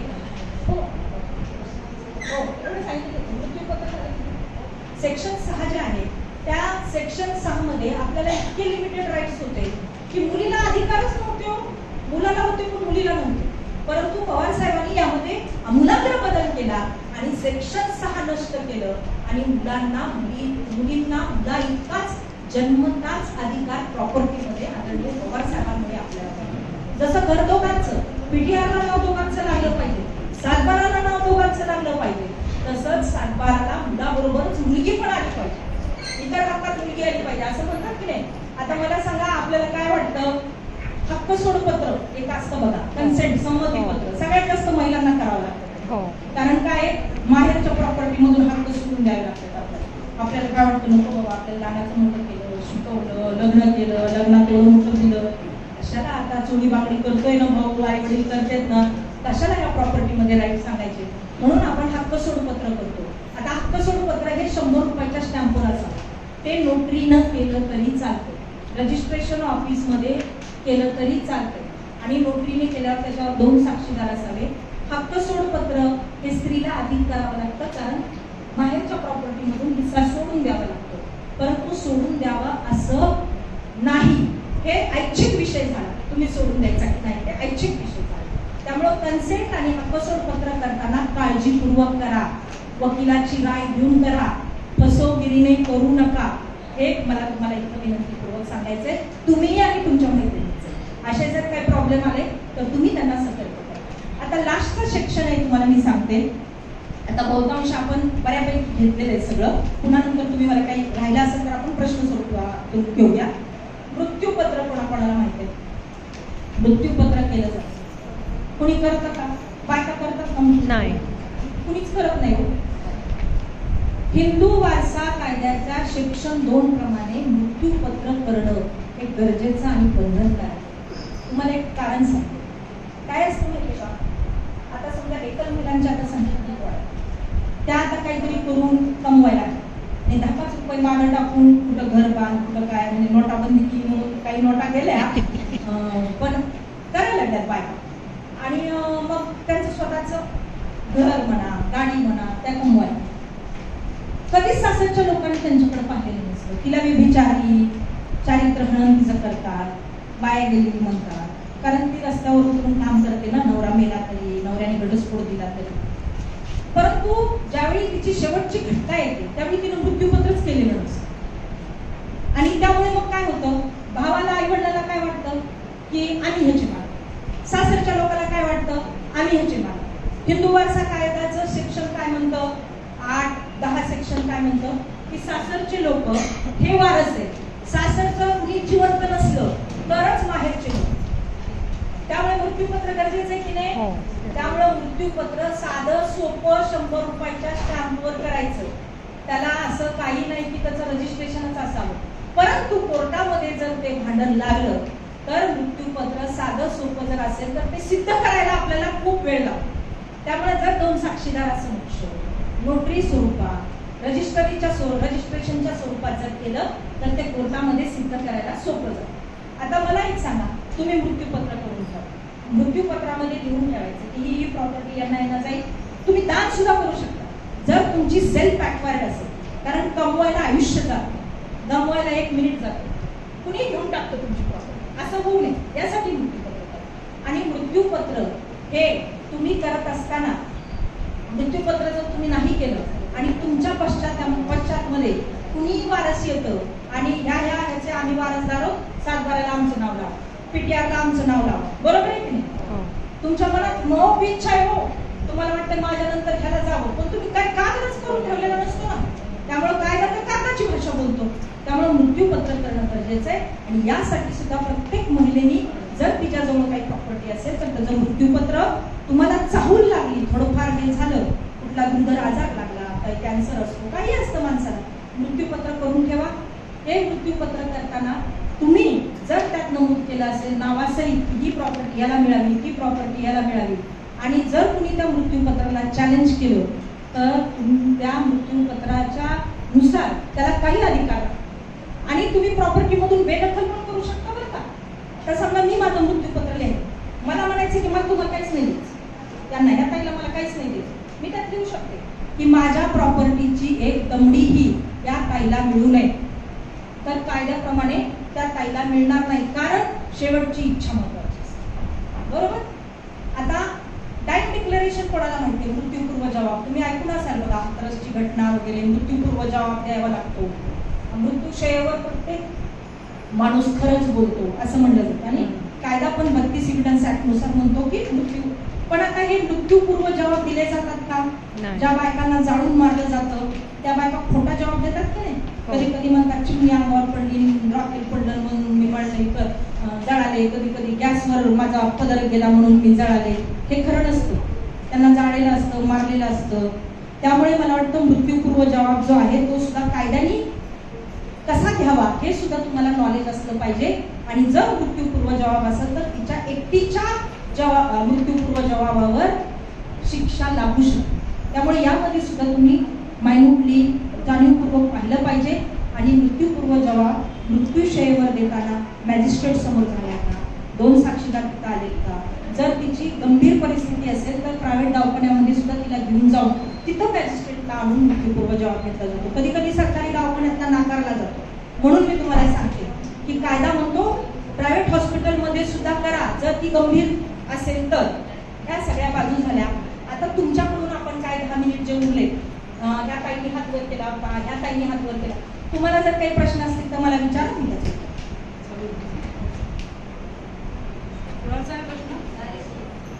पाणी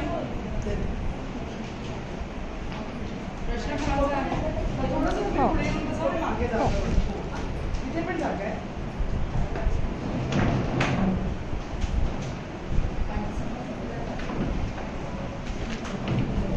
2-3 काढले.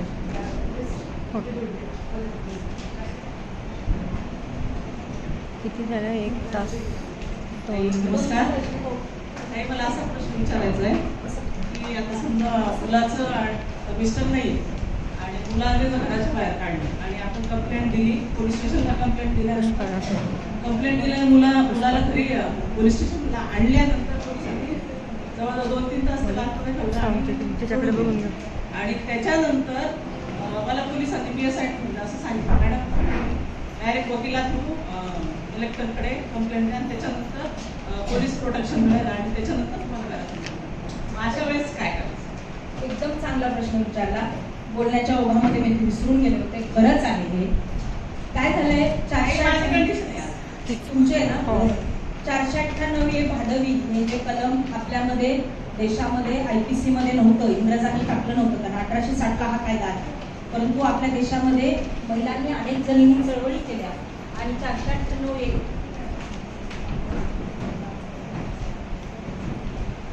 हे सेक्शन टाकलं. परंतु आता परिस्थिती अशी झाली की आपल्या देशामध्ये गैरसमज निर्माण झाला की उठसूट बायका सासरच्या लोकांच्या विरुद्ध या कायद्याचा आधार घेतात आणि खोट्या आणि चुकीच्या म्हणजे टूल म्हणून, हत्यार म्हणून ह्या कायद्याला बायका वापरायला लागल्या आणि त्याचा गैरफायदा घ्यायला. असा एक गैरसमज सर्वदूर देशात पसरला. म्हणून सुप्रीम कोर्टाने गाईडलाईन दिल्या की 498A भाडवीमध्ये जसं नॉन बेलेबल पहिलं होतं की लगेच एखाद्या बाईने तक्रार केली की लगेच त्याला पकडून आणायचं, त्याला लॉकअपमध्ये टाकायचं, कोर्टापुढे हजर करायचं, कोर्टाला वाटलं तर जामीन देईल, नाही वाटलं तर त्याला पुन्हा MCR करेल म्हणजे मॅजिस्ट्रेट कस्टडी टाकेल. परंतु सुप्रीम कोर्ट असं म्हणतं की या कायद्याचा दुरुपयोग व्हायला लागलाय आणि म्हणून काउन्सिलिंग करा, शक्यतो क्रिमिनल केस करू नका असं आहे. मग आता तुम्ही कशा सफर झाल्या? माझ्या लक्षात कशा सफर झाल्या? एखाद्या विवाहितेवर अत्याचार होत असेल तर आपण नॉर्मली काय म्हणतो, चला पोलीस स्टेशन. आता काल त्या बाईला एवढं मारलं, मी म्हणलं चल बाई पोलीस स्टेशन. पण मला हे माहिती होतं की पोलीस स्टेशनला विवाहितेची तक्रार नोंदवली जाते, जास्तीत जास्त नॉन कॉग्निझेबल म्हणजे NC नोंदवली जाते आणि बंद पत्र भरून नवऱ्याला समज दिली जाते. त्याला कारण हे की बायका वापर करायला. पण मला सांगा किती टक्के पुरुषांनी तक्रार केली हो बायका देशामध्ये वापर करायला गैरफायदा घ्यायला? नाही हो. असतील 10 पुरुष, 100 मधले 10 पुरुष असतील, पण 90 बायका भरल्या चालल्यात ना त्याच्यामुळे. त्यामुळे माझा अशी विनंती आहे तुम्हाला की खोट्या केसेस सुद्धा नाही केलं. त्या अशा खोट्या बलात्काराच्या केसेसमुळे सुद्धा म्हणजे लिव्हिंग रिलेशनशिप मध्ये राहायचं. आता लिव्हिंग रिलेशनशिपला सुप्रीम कोर्टच मान्यता देतो आणि त्यामध्ये जर नाही पटलं तर पुन्हा बलात्काराची केस करायची आणि मनोधैर्याचा काही फायदा हो. मिळतोय का? म्हणजे 3-4 लाख रुपये आता ऍसिड अटॅकला 10 लाख देतात, तसं 3-4 लाख रुपये मिळतात मनोधैर्य. आता शक्ती विधेयकामध्ये पण ते लिहिलेलं आहे सगळं. तर मला आमचे कलेक्टर काय म्हणले, मी म्हणलं साहेब आपल्याकडे मनोधैर्याची काय परिस्थिती आहे? ते म्हणले मॅडम मी तुम्हाला सांगू का, तुम्ही प्रामाणिकपणे काम करता, खोट्या केसेस खूप येतात मनोधैर्याच्या फायद्यासाठी. लिव्हिंग रिलेशनशिप मध्ये राहतात आणि खोट्या केसेस बायका करतात. गैरसमज आहे की नाही हा? हो. कलेक्टर सारख्या IPS दर्जाच्या माणसाला असं वाटलंय तर आमच्या गावरान एखाद्या भावाला वाटलं तर काय गैराई होतात. त्यामुळे कृपया करून खोट्या केसेस करू नका. जागरूक राहा की खोट्या केसेस करणाऱ्यांचं पण काउन्सिलिंग झालं पाहिजे, यासाठी सुद्धा तुम्ही काम केलं. मग ताई तुमचा जो प्रश्न आहे तो असा आहे की NC नोंदवली जाते. कितीही मारहाण झाली तरी कुठंही डॉक्टरकडे सरकारी दवाखान्यात रेफर केलं जात नाही. तुम्हाला महिला तक्रार निवारण मंचमध्ये जा म्हणून सांगितलं जातं आणि किंवा मग कोर्टातून करा. हा, मग कोर्टातून काय होतं, प्रायव्हेट केस केली की आम्हाला माहिती आहे काय होतं. 202 प्रमाणे रिपोर्ट मागवतात, 156 ची ऑर्डर होते, 2-2, 3-3 वर्ष पोलीस रिपोर्टच देत नाही. तोपर्यंत आमच्या ताई विसरून जातात. त्यांना वाटतं आपल्याला कुठं आता कोर्ट कचऱ्या करत बसा, 4 पैसे कमवून लेकरं बाळ जगवायचे. बघा बरोबर आहे की नाही? आणि त्यामुळं त्याचा गैरफायदा ही सासरची लोक घेतात. महिला तक्रार निवारण मंचमध्ये या ताईला माहिती असेल की काउन्सिलिंग होते, नवऱ्याकडच्याला बोलवतात, कारण हे सुप्रीम कोर्ट सांगते. कोर्टामध्ये सुद्धा घटस्फोटाच्या लास्टच्या क्षणाला आम्हाला कोर्ट म्हणतं की मॅडम बघा ना यात काही होतंय का. मेडिएटर बोलवले जातात, मेडिटेशन सेंटर, मेडिएटर सेंटर असतात आणि तिथं काही होतंय का बघतात आणि लास्ट पर्यंत नवरा नवरीला नांदवत असतात. परंतु माझं इथं गांभीर्याने मत असेल की अशी एक पॉलिसी तयार झाली पाहिजे की आपण एकीकडे म्हणतो की प्रत्येक बाई आणि मुलगी पोलीस स्टेशनला आली किंवा तिने कधी फोन जरी केला तर तिची तक्रार नोंदवून घ्या. त्यानंतर तो पुराव्याचा भाग आहे किंवा इन्व्हेस्टिगेशनचा भाग आहे की तिच्यावर खरी केस झाली आहे का नाही.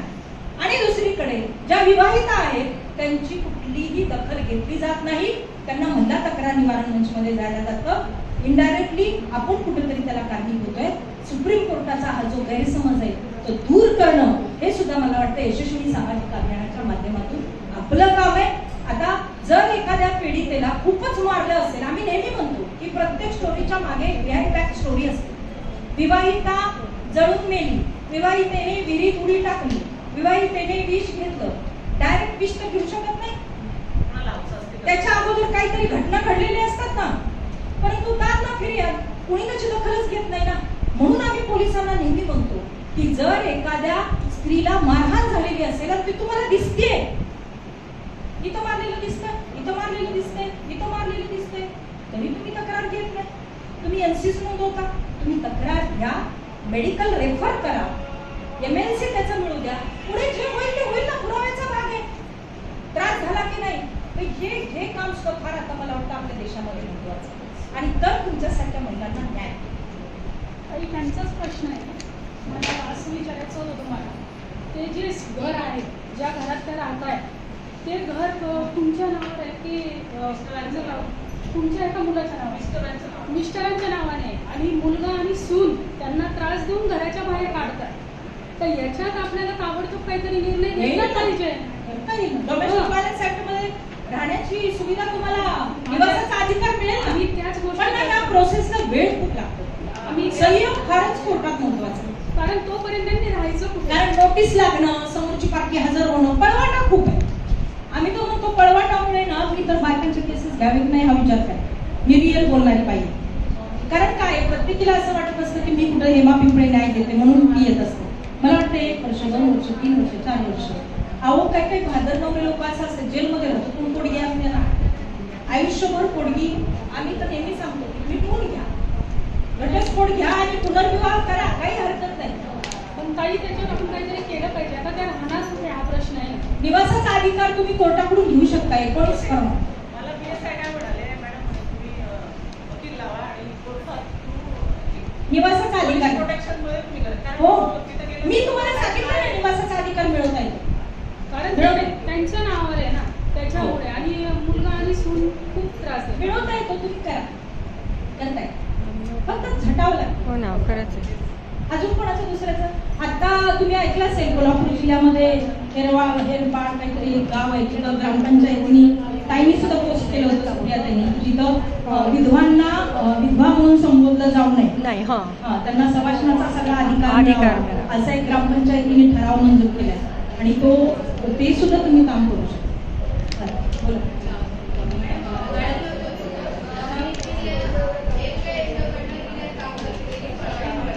आवाजच येत नाही.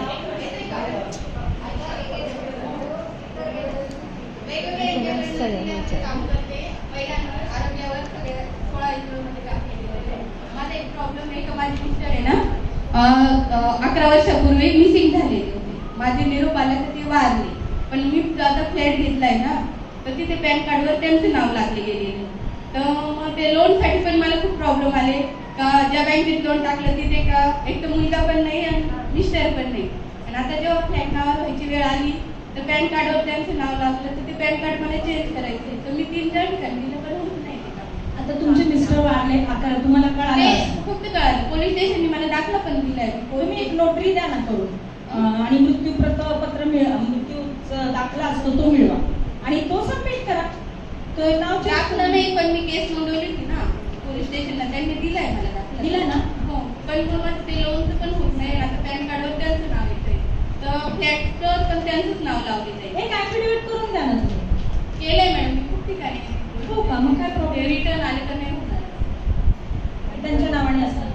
तुम्ही वारसाचं प्रमाणपत्र घ्या काढून कोर्टातून, हेअरशिप सर्टिफिकेट. हे हेअरशिप सर्टिफिकेट काढलं ना की ऑब्व्हियसली तुम्ही नवऱ्याचे वारस होऊन जाल, तुमच्या नावाने होऊन जाईल. वारसाचं प्रमाणपत्र कोर्टातून काढा, हेअरशिप म्हणतात. थँक्यू. अजून कोणाला काही प्रॉब्लेम?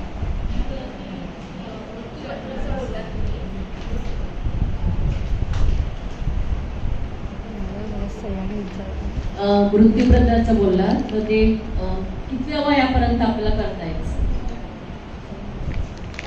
मृत्यूपत्र जे आपण बनवतो वयाचं त्याला काही बंधन नाही. वयाचं आता बंधन. तुम्हाला वाटलं की मला मृत्यूपत्र करून दिलं गरजेचं आहे, त्याला कुठलीही अट नाही. तुम्ही साध्या नोटरीवर साध्या 100 रुपयाच्या स्टॅम्पवर करू शकता. वयाची कुठलीही अट नाही, कारण माणसाला मृत्यू कधी काही सांगताय. तो 100 वर्षांनी येऊ शकतो, 10व्या वर्षी येऊ शकतो. फक्त तुमच्या नावावर समजा माझं वय आता 70-80 असेल असं गृहीत धरा किंवा 90 वर्ष आहे आणि मी आता बनवलं तर ते ग्राह्य धरलं जातं, कारण की मला समजत पण नाही. ऐका ना, एकदा मृत्यूपत्र करून ठेवलं ना ते लास्ट टाइम फायनल. नाही, समजा मी म्हटलं की मी एकदा बनवलं आहे आणि मला पण चेंज करावं करता येत तो तुम्हाला करता येईल. भाभी, मला घ्या. वहिनी, मला घ्या. तुम्हाला वाटलं 20 वर्षांनी की नाही माझ्या नाही, इकडे मला फिरवा. बदल करायचा, तो तुमचा अधिकार आहे. पण समजा मी वयाच्या म्हणूनच असं फिरवा माझ्याकडे. त्या पत्रातून त्या नावाला असतो ना तुमच्या बाजूने कुणीतरी लिहून देणार, त्याला अधिकार नाही, तो तुम्हालाच आहे. जरी समजा तुमची फिजिकली आणि मेंटली आणि मेडिकली फिटनेस हा फार महत्वाचा आहे. तो नाही आता समजा तर आता करता येईल. तर हे बघा, तुम्ही मेडिकली फिट असल्या पाहिजे, तुम्हाला किमान कळालं तरी पाहिजे. तुम्ही तुमच्या सांगण्यावरून जे कोणी नोकरी करणार आहे ते लिहून घेऊ शकता का 2 साक्षीदाराच्या समोर? जर तुम्हाला लिहिता येत नसेल तर, जर तुम्हाला फक्त तुम्ही मेडिकली फिट आणि मेंटली फिट पाहिजे. कधी कधी मेंटली फिट नसाल तर चुकीचं सुद्धा मृत्यूपत्र द्यायचं, त्यासाठी लवकर. मग ते काय ठरलं आता ते समजा वयाच्या मेडिकल नाही, मेडिकल फिटनेस पाहतो. मग तेच पाहतो. कधी कधी दबावातून खूपच गेलेला असतो. मोस्ट ऑफ दबावातच होतं ते.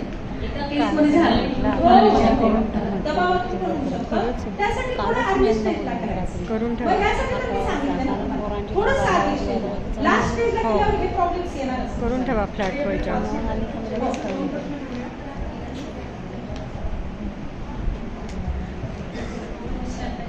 आमच्या इथे 5 बहिणी आणि 1 मुलगा आहे खेडेगावात. आणि आई खूप म्हातारी होती. 7-8 महिन्यापूर्वी त्यांनी काय केलं की प्रॉपर्टी पूर्ण मुलींनी नावावर करून घेतली आईची. तर आई 8 महिन्यात वारली, 8-9 महिन्यात. मग त्यांनी केली कुणालाच माहिती, जमीन मुलाच्या नावावर मुलींच्या नावावर केली. तर ते नंतर आता ती आजची उद्या मरणार तेव्हा आज ते कागदपत्र बघितले त्यांनी. तर त्याला काय भाऊ नव्हता का? हो आहे, भाऊ आहे. भाऊला डावलून त्यांनी बहिणींनी जमीन नावावर करून घेतली. नाही, आता कसं आहे, ती प्रॉपर्टी कशी आहे, एकत्र कुटुंबाचे आहे का स्वकष्टार्जित आहे, हे सगळं कायदा पाहतो. जरी त्या मुलींनी नावाने करून घेतली तरी भावाला कायद्याने अधिकार आहे कोर्टात जायचा आणि दावा द्यायचा. त्याला केस टाकताना काय करावं? दावा द्यायचा कोर्टात पार्टिशनचा. हो, जरी केलेलं असलं, नावाने करून घेतलेली असली तरी ती व्हॅलिड नाही, बेकायदेशीर आहे. आणि मुलगा म्हणून माझा पण अधिकार आहे. ती एकत्र कुटुंबातली प्रॉपर्टी असेल तर वारसा म्हणून अधिकार आहे. सेल्फ बॅकवर्ड असेल तर, मृत्यूपत्र जर नसेल तर अधिकार आहे, मृत्यूपत्र नसेल तर फक्त अधिकाराचा मुलगा.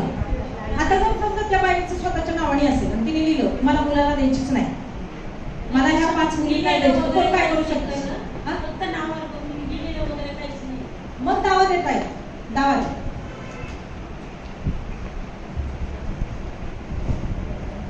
यांचा जो प्रश्न आहे ना तो सेम माझा पण आहे. पण जी प्रॉपर्टी ही जर आईच्या वडिलांकडची असली, तिथं जर आईने मुलींचे नाव लावलं, मृतार्पत्र तेच लिहून जर दिलेलं असलं, तर तिथं मुलाचा हक्क चालू शकतो. आता हे बघा, तो चॅलेंज करेल का त्या? आता तुमचं असं म्हणणं आहे की वडिलाच्या नावची प्रॉपर्टी आणि आईनी आम्हाला दिली, बरोबर? आईच्या वडिलांची. आईच्या वडिला आईच्या वडिलांची. आता आईच्या वडिलाच्या नावची प्रॉपर्टी, बरोबर? आणि तिला त्या तुमच्या आईला भाऊ वगैरे नसेल, नाही, त्यांनी जी आईला दिली, आईला दिली समजा, तर तुमचं म्हणणं आहे की भावाचा अधिकार आहे. भावाचा अधिकार आहे का? बरोबर. कारण त्यांनी मुलीच्या नावची आहे, कारण मुलगा तिचा आहे ना, अधिकार आहे. पण जर त्यांनी काही लिहून ठेवलं असेल की माझ्या आईची ही प्रॉपर्टी, माझ्या वडिलाची ही प्रॉपर्टी आहे आणि मला माझ्या मुलींनाच द्यायची, असं जर असेल तर नाही. साधं गणित आहे. तसंच केलेलं. आणि समजा वडिलांची आई ना ती भावाला दिलेली, जी आईची आलं माझ्या लक्षात. म्हणजे वडिलाची जी ऑलरेडी आहे ती भावाला मिळाली, ती आईची वडिलांकडून माहेरकडून आली, म्हणजे त्याचा पूर्ण अब्सोल्यूट राईट कुणाला आहे? आईला. आईला. साधं सरळ. आणि त्यांनी पण वडिलांचं मृत्यूपत्र लिहून घेतलेलं, त्याच्यात आमची नावं नाही घातली, पूर्णपणे त्यांनी स्वतःचे नाव. ते तुम्ही दाखवा ना. त्यांनी जे ऑलरेडी हिस्सा मिळालेला आहे, त्यामुळे इकडे कशाला वाईट सांग. हे तुमच्या कुटुंबाची व्यवस्था म्हणून तुमच्या आईने केलेली आहे. Family management. आता कोणाला विचारायचं?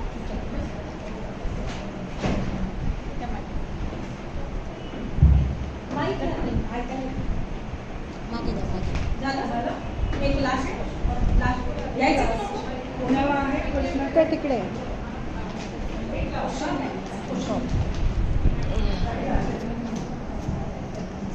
नमस्कार ताई. माझा प्रश्न तुम्हाला असा होता, म्हणजे मला थोडीशी मी त्र्यंबकेश्वर तालुक्यामधून आलेली आहे.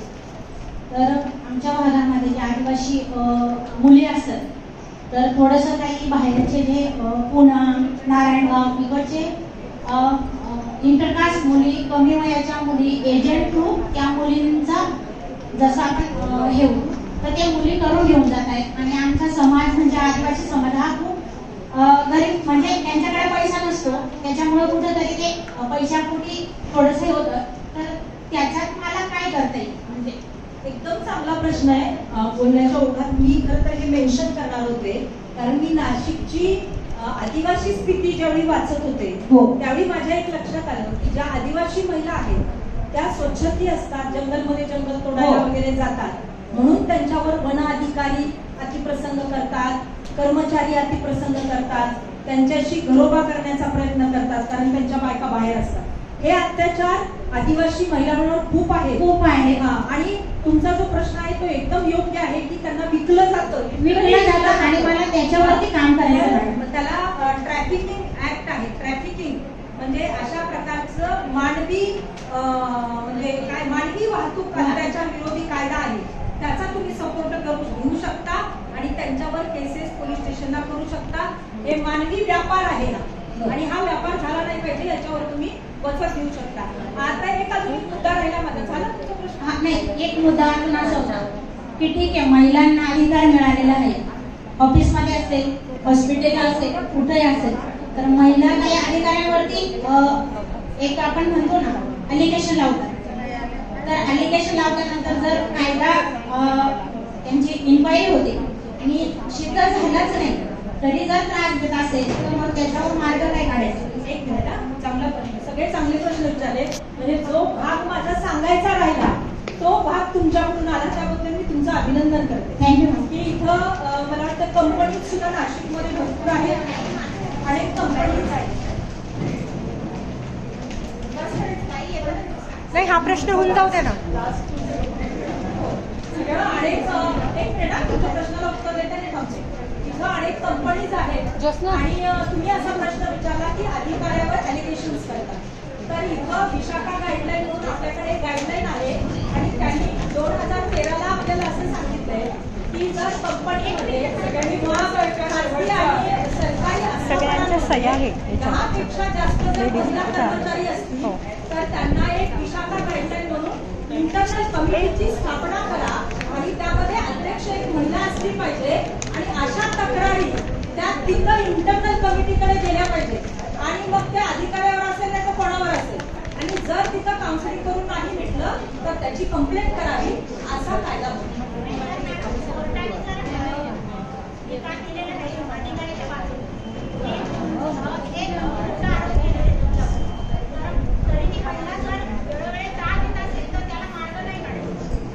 मला वाटतं तुमच्याकडे कुठं घडलं ते चव्हाण मुली ते वनाधिकारीचं प्रकरण, ते तिला सुसाईड करावं लागलं, कुठं घडलं ते? चंद्रपूरमध्ये. हे याचंच आउटपुट आहे ना, हे अशा त्रासाचंच आउटपुट आहे. तर त्यासाठी इंटरनल कमिटी असल्या पाहिजे. यासाठी यशस्वी सामाजिक अभियानातून तुम्ही काम करा आणि प्रत्येक आस्थापनामध्ये प्रत्येक कंपनीमध्ये अशा प्रकारच्या इंटरनल कमिटी इस्टॅब्लिश झाल्या पाहिजे. यासाठी तुम्ही सदस्य म्हणून काम करा. म्हणजे मग हे सगळे जे प्रश्न तुम्हाला येत आहेत ना ते सॉल्व. ओके, तुम्ही माझं ऐकून घेतलं. मला वाटतं जवळजवळ 1.5-2 तास आपलं चालू आहे आणि मला इथं आनंद होतोय की तुमच्याकडून माझा जो राहिलेला पार्ट होता तर तुमच्याकडून आला आणि एक परिपूर्ण असं ट्रेनिंग आज झालं. तुमच्या सगळ्यांचे आभार. इथे पाठीमागे करा.